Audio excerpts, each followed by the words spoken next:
Language Day Show, or Mother Tongue Day Show, sponsored by Bangladeshi Student Association and Asian Pacific Islander American Affairs.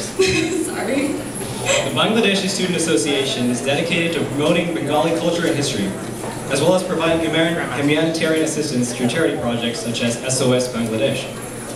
This year's executive board revived BSA for the first time since 2008.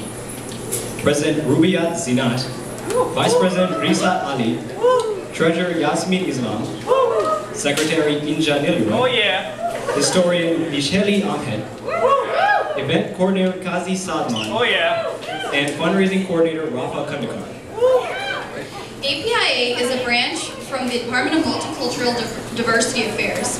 APIA promotes awareness of APIA issues through the youth community, advocates for the needs of APIA students, and assists in the personal development of students. Leah Villanueva, APIA Director, helped us make this event possible.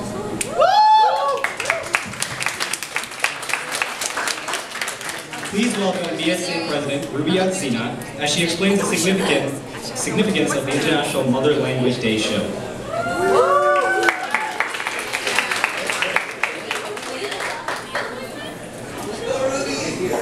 Hello, how's everyone? I'm president of the Bangladeshi Student Association, and I'm here to tell you about a little bit about International Mother Tongue or Mother Language Day. The Mother Tongue or Mother Language Day. The concept behind International Mother Language Day started in Bangladesh back in 1952 when it was known as East Pakistan. The native language of East Pakistan was Bengali. A group of college students were protesting to make Bengali one of Pakistan's official languages. These students were shot and killed for their assembly, and their death started what is known now as the language movement. February 21st, the date of the shooting, triggered the beginning of Bangladesh's struggle for independence. Behind me is a picture of the Shohid Minar, over there, which translates to the Martyrs' Monument. It is a monument dedicated to those who lost their lives in protesting for the language movement. As you can see, every year on February 21st, people from all over the country come and bring flowers to pay homage to the brave victims. Although this day is of special significance to Bangladesh, it applies to the whole world. My main goal in having this event is to spread awareness of the events that took place on February 21st, 1952, and to remind everyone to celebrate the diversity of language. We are all college students, and we all have the right to speak our language.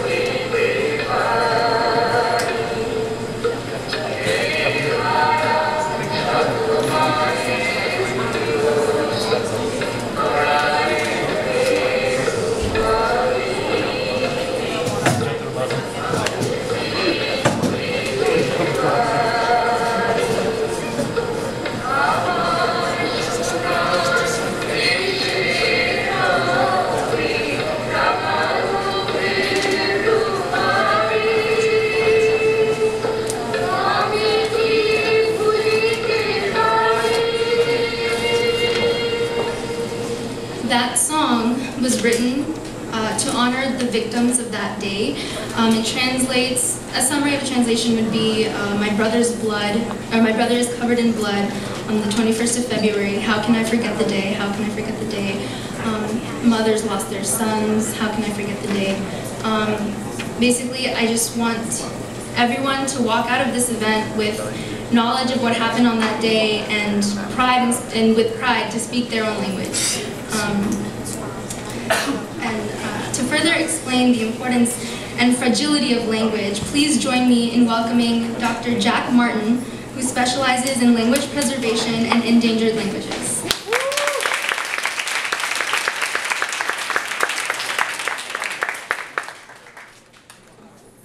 Thank you. I'm Jack Martin. I'm a linguistic anthropologist. This is very exciting for me. We're here to celebrate International Mother Language Day, which falls on Tuesday this year, which is also Mardi Gras. I think that's a very happy coincidence. So International Mother Language Day goes back to the events in 1948, back when Pakistan was in two halves, West Pakistan and East Pakistan. And in 1948, the Governor General of both halves declared that Urdu would be the official language of the country. That decision was not popular in Bangladesh, and it took 8 years to reverse that action, 8 years of strikes and shootings. So International Mother Language Day celebrates language diversity. It celebrates language minorities and tries to, instead of assimilating cultures, it tries to embrace that diversity. So we have a situation around the world that is exactly like the situation in Bangladesh in 1948. There are 7,000 languages spoken in the world, 6,909 actually. And those 6,909 languages are divided up in 196 countries. So think about the mathematics of that. Each nation around the world has been trying to establish an official language for government and an official language for education. Sometimes they establish regional languages. And that has an effect on children. Children go to school and they learn that a certain language is the language that Superman speaks or that Spider-Man speaks, and another language is the language of their grandparents. And so what we see is language death. Our best estimate is that in this century, half of the languages of the world will disappear.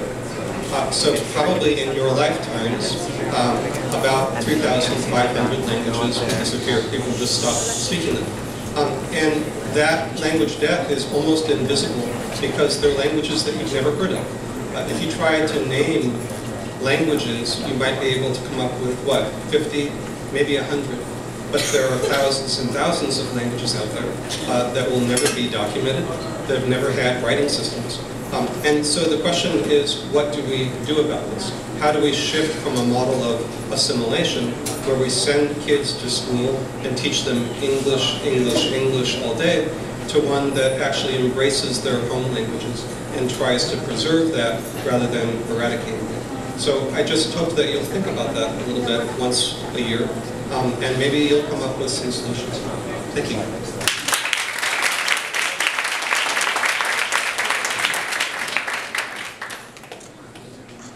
Thank you very much, Dr. Martin. Now, everyone